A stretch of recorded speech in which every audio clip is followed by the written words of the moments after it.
इसी बीच बड़ी खबर का रुख करते हैं कि चौमू से भी बड़ी खबर है, जहां ईडी की टीम ने सुबह 5 बजे यहां पर दबिश दी है। लक्ष्मी विहार कॉलोनी के मकान पर ईडी की टीम पहुंची है और करीब 3 महीने पहले इसी मकान पर डकैती भी हुई थी। करीब 1 किलो सोना आरोपियों से बरामद हुआ था और ये मकान पीएचईडी के एक ठेकेदार के रिश्तेदार का बताया जा रहा है।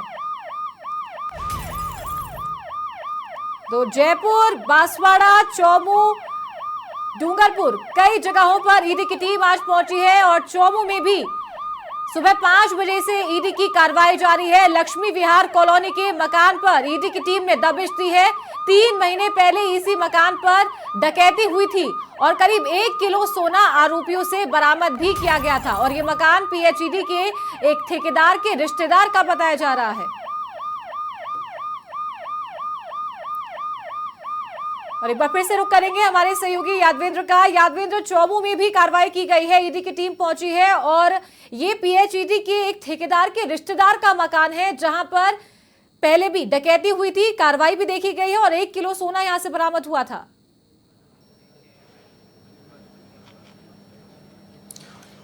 देखिए चारू, सबसे पहले हमने एक खबर टेलीकास्ट की थी हमारे चैनल के मार्फत, और जब ये डकैती हुई थी जहाँ पर जिस मकान में हुई थी वो पीएचईडी के एक बड़े ठेकेदार जिसके यहाँ पर ये डकैती हुई थी, और उसके बाद जो पीएचईडी का जो ठेकेदार था उसने ये अपने सारे डॉक्यूमेंट जो थे वो अपने रिश्तेदार के चौमू के यहाँ पर रखवा दिए थे। और उसके बाद जब डकैतों को इस बारे पूरे मामले की जानकारी हुई तो उसके यहाँ से 1 किलो सोना, इसके अलावा करोड़ों रुपये जो थे वो यहाँ से डकैती डालकर लेके गए। इसके अलावा ये जानकारी सामने आई थी जब जयपुर कमिश्नरेट ने इस पूरी कार्रवाई को अंजाम दिया था, जब डकैतों को पकड़ा गया था उनसे भारी मात्रा में कुछ सरकारी दस्तावेज जो थे, प्रॉपर्टी से जुड़े जो दस्तावेज थे, वो भी इस चौमू के जो पीएचईडी का जो ठेकेदार है उसके रिश्तेदार के यहाँ से ये कट्टे भर के जो ये डॉक्यूमेंट जो थे वो मिले थे। बताया जा रहा है कि ये पीएचईडी के एक बड़े ठेकेदार जिसके ने अपने जो डॉक्यूमेंट जो थे, प्रॉपर्टी से जुड़े डॉक्यूमेंट और इसके अलावा सरकारी टेंडरों से जुड़े हुए कुछ डॉक्यूमेंट जो थे वो घर के अंदर छुपा दिए थे, जिसको लेकर के डकैत चले गए थे। लेकिन जब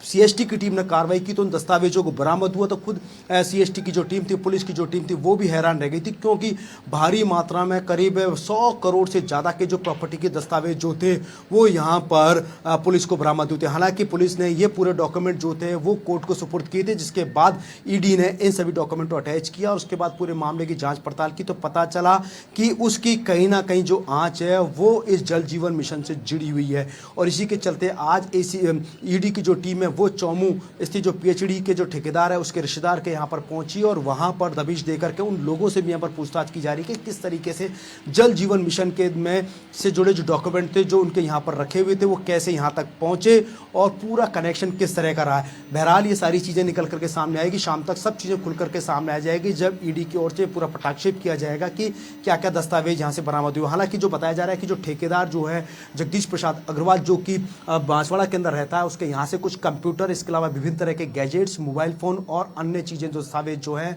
वो यहाँ पर ईडी की टीम को बरामद हुए हैं, जिनको अब ईडी की टीम जो है खंगाल रही है। इसके अलावा फॉरेंसिक एक्सपर्ट्स को भी यहाँ पर घर पे बुलाया गया था और वहाँ पर क्योंकि चीज़ों को खंगाला गया, देखा गया, कंप्यूटर की जांच पड़ताल की गई कि कहीं किसी प्रकार की कोई छेड़छाड़ जो है उन डॉक्यूमेंट्स में तो नहीं की गई है। तो ये सारी जो चीज़ें हैं इन सब चीज़ों की पड़ताल जो है फिलहाल ईडी की टीम कर रही है। छवि देखिए, सारी चीज़ें निकल करके सामने आएगी। करीब 1 दर्जन ठिकाने हैं जहाँ पर ईडी की पूरी टीम है, करीब 10 से ज़्यादा जो टीमें पहुंची हैं, चाहे बांसवाड़ा हो, डूंगरपुर हो, जयपुर हो, चौमू हो, इसके अलावा अन्य जगह पे सारी चीज़ें निष्कर्ष निकल करके सामने आएगा। देखिए, जल जीवन मिशन को छोटा मोटा घोटाला नहीं है, पूरा 801 करोड़ का पूरा घोटाला है और 800 करोड़ का घोटाला अंदाज़ा लगा सकते हैं कि इसके अंदर पूरा डिपार्टमेंट कहीं ना कहीं पूरा इन्वॉल्व है। सबको इस पूरे घोटाले की जानकारी थी, किस तरीके से फर्जी बिल उठाए गए, उन बिलों पर सिग्नेचर किया गया, पुरानी पाइपलाइन डाली जा रही थी, पुरानी पाइपलाइन की जानकारी भी यहाँ पर अधिकारियों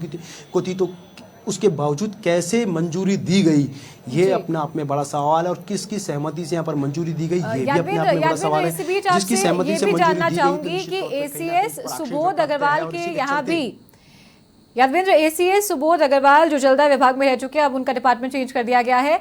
उनके यहाँ पर भी ईडी की टीम पहुंची थी, दबिश दी गई थी, चेकिंग हुई थी, कार्रवाई की गई थी और इसी के साथ ये भी जानकारी मिल रही थी कि करीब 18,800 करोड़ बिना जांच पड़ताल के जो टेंडर्स फर्जी जारी किए गए थे उसमें ये पैसे जारी किए गए थे और लोगों को बांटे गए थे। बावजूद इसके ईडी की टीम के पास सबूत होने के साथ ही अभी तक कार्रवाई नहीं हुई। इसकी क्या कुछ वजह निकल कर आ रही है?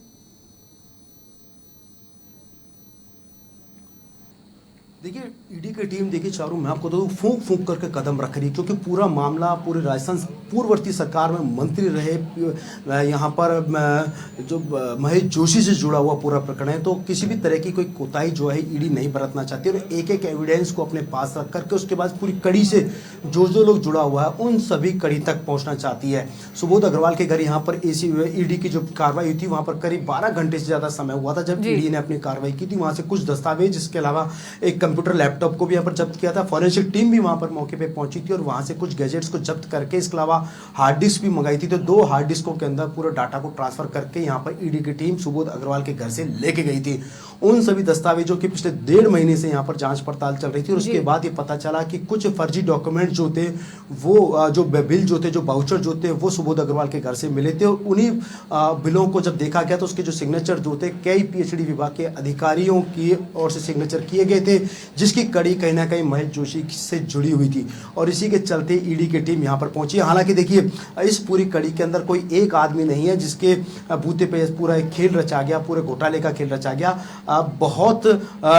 सारे अधिकारी, लगभग विभाग के तमाम अधिकारी उस पूरे खेल के अंदर शामिल, और इसके चलते इस पूरे कारनामे को अंजाम दिया गया। और इतनी बड़ी करोड़ों का जो रुपया का जो टेंडर जो था, वो फर्जी तरीके से उठाया गया। इसके अलावा जो फर्म योग्यता नहीं रखती थी, उन फर्मों को यहाँ पर टेंडर जारी किए गए। तो किसकी वो सर्टिफिकेट जो कैसे जारी हुए, वो फर्जी सर्टिफिकेट भी यहाँ पर ईडी की टीम ने बरामद किए हैं, और वो सर्टिफिकेट जारी करने के बावजूद ये टेंडर जारी कर दिए गए। तो निश्चित तौर पे घोटाला जो हुआ वो नीचे से लेकर ऊपर था। तो तमाम जेईएन, एक्सीएन और चीफ इंजीनियर तक इस पूरे स्कैंडल के अंदर शामिल है। निश्चित तौर पे गाज गिरेगी। अब चूंकि बीजेपी सरकार सत्ता में आई है, और देखिए जब सरकार की साख पर सवाल उठता है तो निश्चित तौर पे कार्रवाई बनती भी है। और आज ही के चलते देखिए लगातार ईडी यहाँ पर एक्शन मोड में नजर आ रही है, और लगातार इन सभी ठिकानों पर कार्रवाई कर रही है। और देखिए घंटों, करीब 5 से 6 घंटे का समय बीत चुका, और इस 5-6 घंटे के समय के दौरान यहाँ पर जो ईडी की टीम तमाम अधिकारियों से यहाँ पर, इसके अलावा महेश जोशी के घर पर जो भी सदस्य यहाँ पर मौजूद है, उनसे भी यहाँ पर पूछताछ कर रही है। और इस पूरे जल जीवन मिशन घोटाले के तहत जितने भी जो वाउचर मिले हैं, उन सिग्नेचरों के बारे में भी यहाँ पर जो है वो ईडी की टीम पूछताछ कर रही है। और देखिए निष्कर्ष निकल करके आएगा। यादवेंद्र, ये वाउचर के बारे में आपसे जानना चाहेंगे। जैसा कि आपने बताया कि इन पर सिग्नेचर मिले थे, अधिकारियों के सिग्नेचर थे, इसके बारे में थोड़ा सा विस्तार से बताएं।